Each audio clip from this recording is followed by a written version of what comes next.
Hi, I'm Sarah with Sewing with Sarah and the Fabric Fairy. Welcome back to the last day of our swimsuit sew-along.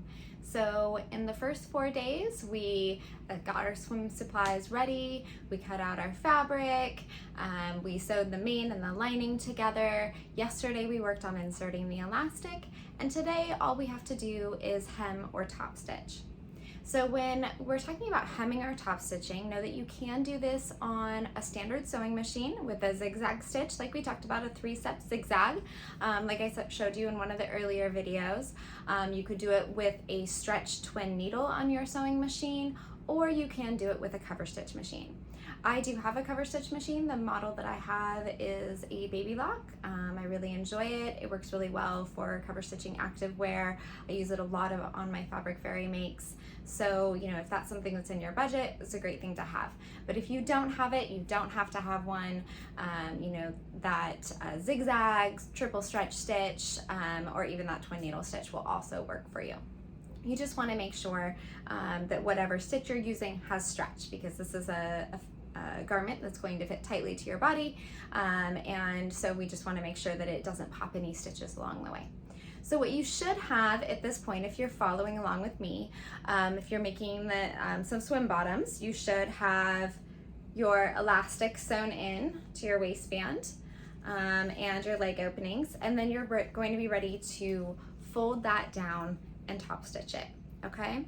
If you're making the cami tank from Grain Style, you should have your binding on, your straps sewn down in the back. Mine are a little hard to see because I did the crisscross. You should have that done.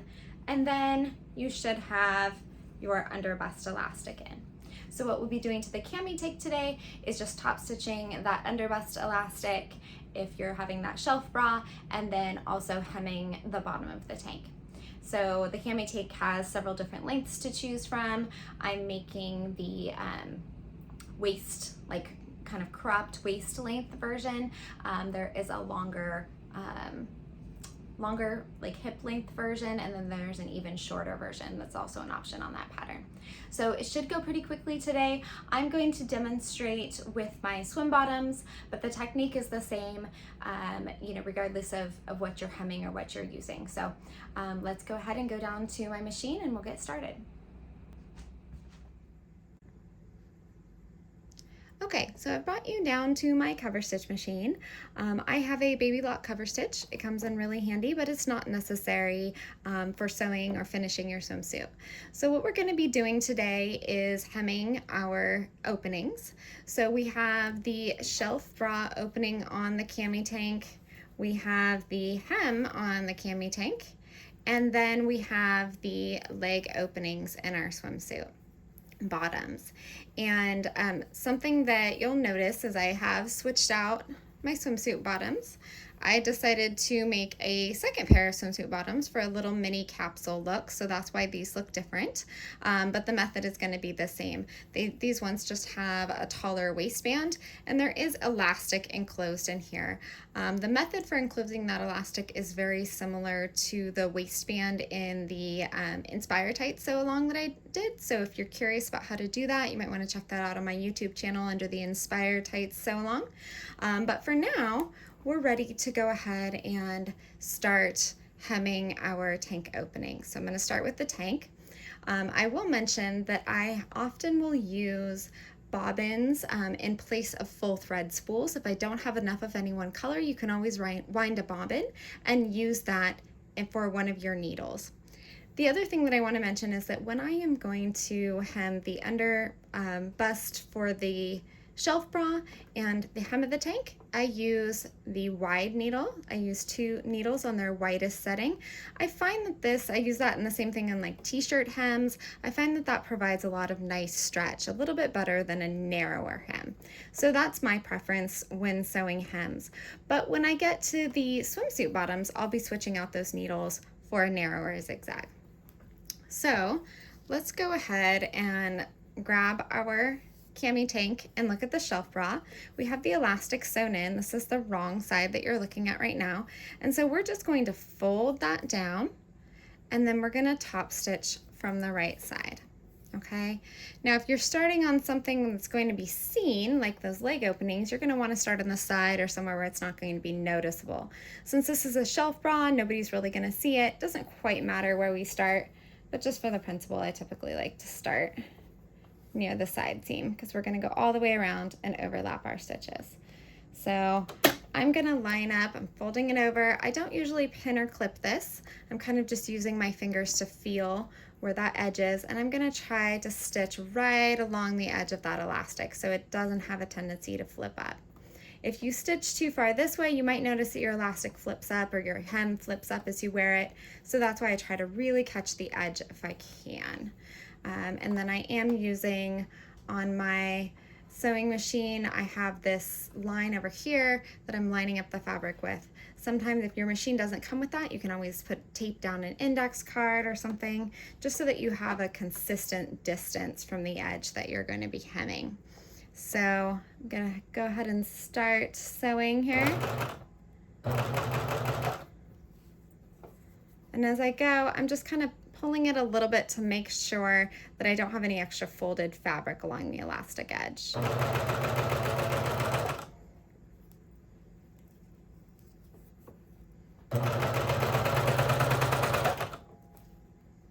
You might need to just give it a little bit of tension too, because your elastic was slightly smaller than the opening. So you may create gathers as you sew, but you shouldn't be creating a lot, and you don't want to sew directly over any. You don't want to sew like this, or see where those gathers are. You want to pull it so that there are no gathers.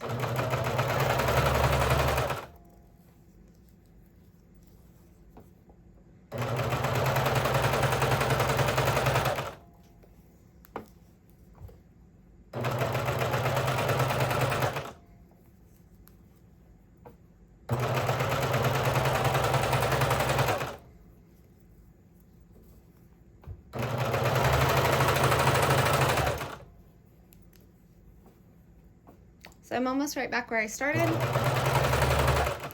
I like to clip those threads before I go over them so they're not hard to fish out later. And then I just try to really be careful that I'm lining up my stitches. I'm going to just sew a little bit over where I started. So I'm going to lift up my presser foot. I pull my threads out toward me. I clip them, and then I pull out from the back. And that's how I lock my stitch. That actually goes, that actually ties it for you. So then I just trim off the extra threads here. And then you can take a look. So you can see how that looks here. And then from the right side. Now you're gonna do the same thing to the bottom of the tank. Again, trying to get right along that edge. If you have extra left over, if you didn't get quite along the edge and you have some up here, you can always go through and trim it off. That way your hem, again, doesn't have a tendency to flip up. So your cami tank at this point should be done. If you haven't already, you're going to want to go back, try it on, and then adjust your strap length if you haven't already done that, and then stitch those down in the back. So I ran about 3 lines of stitching over this. Sometimes I'll also use a bar tack here just to really secure those straps down. So that cami tank is all done. Now we're ready to move on to the swim bottoms. And like I said, I did a little switcheroo on you. I switched out the swim bottoms for another pair. This is the high-waisted pair, so I'll have a little capsule. But what we should have is our leg elastic serged on, and we're just going to do the same thing. We're going to fold it to the wrong side so that it's enclosed, and then we're going to top stitch along this edge. Because this is such a narrow elastic, this is where I like to use a narrower needle setting. So I'll just go in here. I'm just going to unscrew my far right needle, and then I'm going to move it over, screw it back in, make sure that my threads are still pulled back here and out of the way, and I should be ready to go. this is where starting, toward the back of the side seam is helpful, so that way, any kind of imperfections when you go over your original set of stitching isn't visible. So I'm going to line my presser guide foot up with the edge of the fabric, and then my needles are on the left setting, so there's a little bit, maybe 1/8 of an inch between the edge of the needles and the fabric. And you just want to make sure that your seams are pressed well here. You just finger press them, and then you're good to go.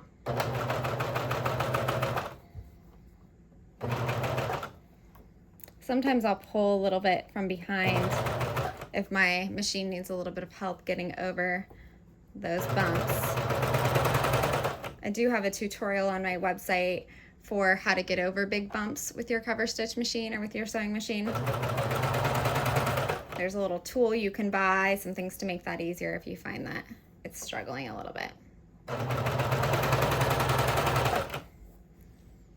So again, I'm putting a little bit of tension on just to prevent any gathers.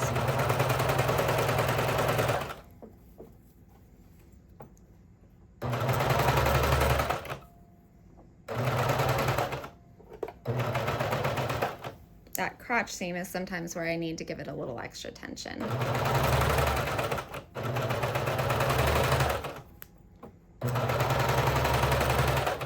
And then I'm almost back where I started, so I'm going to trim my threads again.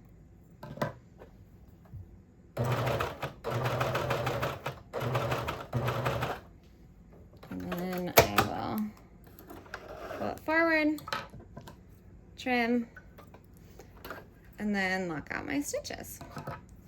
So it's kind of hard to see because this fabric is so patterned, but you can see it from the right side and then from the wrong side. I've just stitched right along that edge. So I'm going to repeat that process for the other leg opening, and then we should have a completed swimsuit. So that's really exciting. I hope you've enjoyed sewing along with me. And definitely let me know if you have any questions or any other things that I can answer. And we'll have a couple of days to finish up our projects, and then we'll award some prizes. All right, so that's a wrap. We've completed our sew along for whatever swimsuit you've chosen. If you sewed along with me, thank you so much for joining me in sewing the cami tank and the Jaylee Gigi swim bottoms. And if you were making your own pattern, I hope it turned out really well. I'm excited to see what everyone creates. So make sure that you take the next couple of days to catch up if you need to, or to make an extra swimsuit if you're feeling excited about doing that. I know I'm gonna try to squeeze a few extra in myself. Maybe a long sleeve rash guard, maybe some swim trunks for my husband. So I'm really hoping to maybe get some more in too. So each swim garment that you produce counts as an entry. So go ahead and post each photo of those separately under our entry thread for the final thread of the sew along. And if you have any last minute things to order, your fabric code should be active through the end of this event until the 27th. So there's plenty of time to still put in an order and maybe make some additional things when that fabric arrives to you. So again, thanks so much for participating. If you have any more interest in finding more tips and tricks and tutorials, you can visit my YouTube, Sewing with Sarah, or my blog, Sewing with Sarah, and definitely check out the Fabric Fairy's website. She's always adding some new great fabrics. So thank you very much, and I hope you guys all have a great time in whatever water or warm venue that you're going to be enjoying your swimsuit in.